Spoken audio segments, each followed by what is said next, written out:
Hi everyone, welcome back to our channel.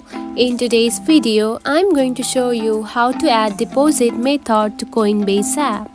It is a very easy process, so let's dive right in. First of all, find the Coinbase app on your home screen. Now open it.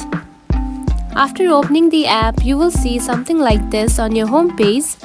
Now, to add the deposit method, tap onto the portfolio option at the bottom, just right here.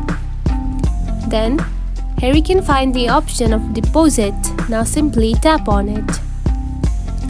Now you can simply deposit cash from your bank or deposit crypto from any crypto address. Now, choose one of these to add the deposit method, just like this. Then tap onto one of the assets that you want to receive. Then choose one of the networks, just like this. Now here you can find the QR address.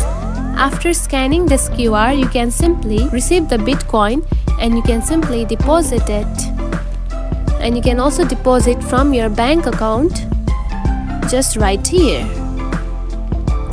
And that's it. This is how you can add the deposit method in the Coinbase app. If you found this video helpful, don't forget to like and subscribe for more tips. Thanks for watching.